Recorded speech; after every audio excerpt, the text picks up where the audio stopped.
Bueno, la madre de las pandemias. Yo voy a ir contándoles y diciéndoles que realmente los virus para la humanidad han sido y van a seguir siendo un problema. Esa es una mala noticia, ¿no? Yo digo, hay que acordarse que, entre otras cosas, por ejemplo, Napoleón, cuando hizo su incursión sobre Rusia, bueno, un ejército que era prácticamente imbatible, se topa con el general Invierno, el general Hambre y el general Virus, que son los que logran diezmar el ejército de Napoleón, que iba en su incursión a Rusia. Uno de los virus fue la influenza. Y hay que saber que la influenza o la gripe puede causar la muerte de muchas personas. De hecho, lo ocurre año a año, y esto, bueno, generalmente no es muy conocido y uno toma la gripe con mucha ligereza, pero es una enfermedad viral que puede llegar a complicarse mucho, sobre todo en personas mayores y personas que estén inmunodeprimidas. Entonces, fíjense, un poco por el tifus, un poco por la influenza, el ejército de Napoleón fue diezmado y tuvo que regresar prácticamente derrotado, sin haber peleado con un enemigo real, sino con los virus. Pero bueno, yendo a la editorial que escribí, La madre de las pandemias, bueno, dice así: a la fecha, el 6 de mayo del 2021, bueno, han fallecido casi 4 millones de personas a consecuencia del COVID-19, ¿no? Esta pandemia, vamos a decir, que se originó aparentemente en, ¿cómo se llama?, en China, que parece ser así, pero bueno, pero digo aparentemente porque por ahí todavía puede estar esto en duda. Mató, como digo, 4 millones de personas. Pero a pesar de la gravedad de lo que estoy diciendo, digamos, de esta pandemia, no es la pandemia que más personas mató en el mundo y en la historia de la humanidad. Así que tenemos que remontarnos al año 1346, donde la peste negra se lleva el honor de haber matado la mayor cantidad de gente en una pandemia de tremendas dimensiones, ¿no? Se cree que la peste negra, bueno, surgió en Asia Central y se expandió a través de la ruta de la seda por toda Europa y África. Y bueno, mató, más o menos se estima, entre 75 y 200 millones de personas. Estamos hablando que acá el COVID lleva 4 millones de personas. Sí. Es un número fuerte, pero imagínense, 75 a 200 millones de personas. El origen de la enfermedad de la peste negra es las pulgas de las ratas, que se hallaban, bueno, frecuentemente en los barcos, y ahí los barcos se trasladaban a distintas ciudades y distintos continentes. Y bueno, esto era un caldo de cultivo ahí en los lugares de los puertos con los roedores. Imagínense, era un lugar donde se diseminaba con rapidez esta peste, que realmente devastó a la humanidad en ese momento. Después tenemos que ir a más o menos del 1300 saltar al 1520, donde surge la viruela, que se estima que terminó con la vida de 56 millones de personas. Y esto nos trajeron con la conquista de América, digamos, en los barcos, los españoles. Y bueno, y esto fue determinante en la desaparición del Imperio Azteca, inclusive, devastados por la viruela. 56 millones de personas, ¿no? La diferencia con el síncope, primero le vamos a dar el nombre vulgar al síncope. El síncope es el nombre vulgar conocido por la gente, es desmayo, ¿sí? Ni más ni menos que el desmayo. Entonces, cuando la gente viene y dice, no, bueno, mi papá o mi vecino falleció de síncope, bueno, hay que decir que esto es un error. Nadie puede fallecer de un síncope, porque un síncope es un desmayo. Vale decir, la misma definición de muerte súbita: pérdida brusca de la conciencia con caída al piso, pero con recuperación espontánea. Vale decir, el paciente se recupera solo.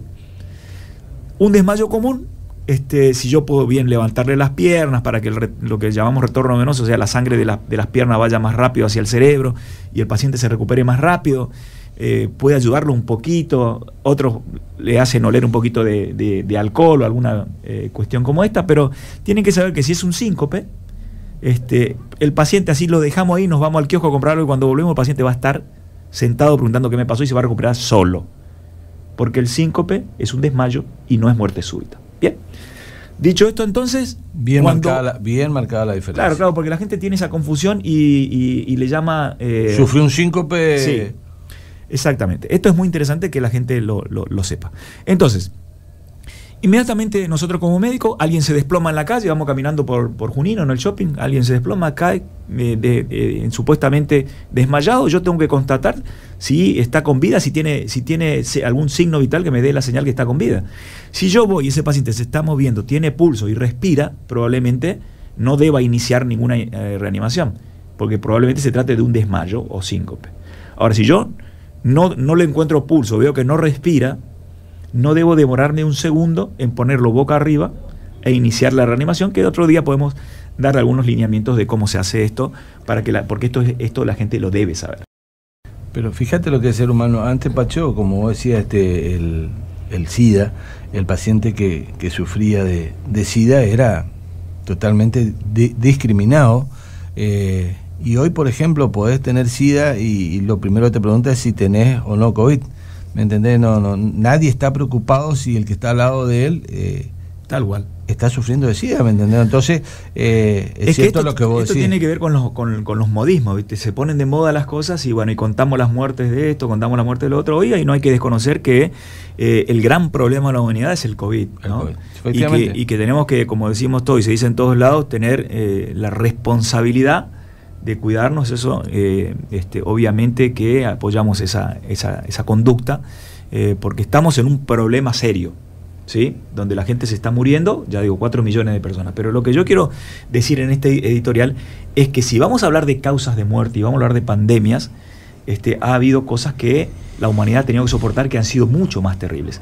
Y hoy, que es un día de lluvia, que estuvo lloviznando, que está haciendo frío, tranquilo, yo le sugiero a las personas que vayan a ver una película hoy, que vean El Club de los Desahuciados, que es una película que representa los orígenes y el padecimiento de las personas que tenían SIDA cuando todavía la medicina no tenía respuestas, y el dramatismo que fue contraer SIDA, sobre todo en sus orígenes, donde no había respuesta. Después surgieron 10, 12 pastillas que había que tomar las personas con SIDA y que igualmente, como eran inmunodeprimidos, se morían de infecciones y de algunas cuestiones tumorales, pero puede ser tema de otro día. El asunto es que hoy el paciente SIDA tiene 2 comprimidos gratuitos que se lo da el gobierno, y es una enfermedad muy llevadera y que las personas pueden hacer una vida prácticamente normal, con la responsabilidad del cuidado y de la medicación en forma permanente. Más atrás, en otras pandemias, digamos, ya hay que ir muy lejos, hay que ir ya al siglo XVIII, hay que ir a la peste antonina, que fueron devastadoras, pero ya, y después más atrás todavía, en el año 165, 180, bueno, las pandemias siempre existieron. Y quiero decirle, cuando Bill Gates dice van a seguir existiendo, no es que está digamos, complotado con un genocidio o con disminuir la población mundial, como dice la gente, que son tonterías a mi modo de pensar y de ver esto, porque le estoy mostrando que entonces tendríamos que decir quién fue el creador de las otras pandemias, que fueron muchísimo más terribles, ¿se entiende? Pero bueno, el objetivo del editorial para la revista de cardiología tiene como finalidad describir finalmente la verdadera pandemia, como le llamo yo. Y la verdadera pandemia es la hipertensión arterial. La hipertensión arterial es una enfermedad que no empieza y termina como la peste negra o como la viruela, o como un día nos va a dejar de azotar el COVID también. La hipertensión arterial tiene de tiempos impensados, y hoy se estima 7,5 millones de muertes por año. O sea que si lo llevamos a los últimos 10 años son 75 millones de muertos por hipertensión arterial. Y si lo llevamos a 20 años son 150 millones. Entonces, ¿y por qué razón ocurre esto? Bueno, yo en el otro programa decía, porque primero es la enfermedad más prevalente, 1 de cada 3 argentinos es hipertenso. Segundo, hay un montón de argentinos y personas en el mundo que tienen la enfermedad y no la sabe, no sabe que lo tiene. Por eso hay que medirse la presión. Entonces, ¿qué pasa con esta persona que tiene una enfermedad que es la principal causa de muerte y de discapacidad por ACV y no la trata? Está librado de lo que llamamos los médicos historia natural, o sea, está librado que la enfermedad lo dañe. Entonces, esto, y sumado que el control de la enfermedad y el tratamiento nos lleva a un pobre número de que cada 10 enfermos de la presión, solo 2 están bien tratados y controlados, tenemos estas 3 cuestiones. una enfermedad altamente prevalente. Mucha gente tiene esta patología, 36.2 en la Argentina, 80% casi a los 70 años de las personas son hipertensas. Es la primera causa de muerte y de discapacidad por ACV, y la mayoría no le da la importancia que tiene y no está controlado y no está tratado.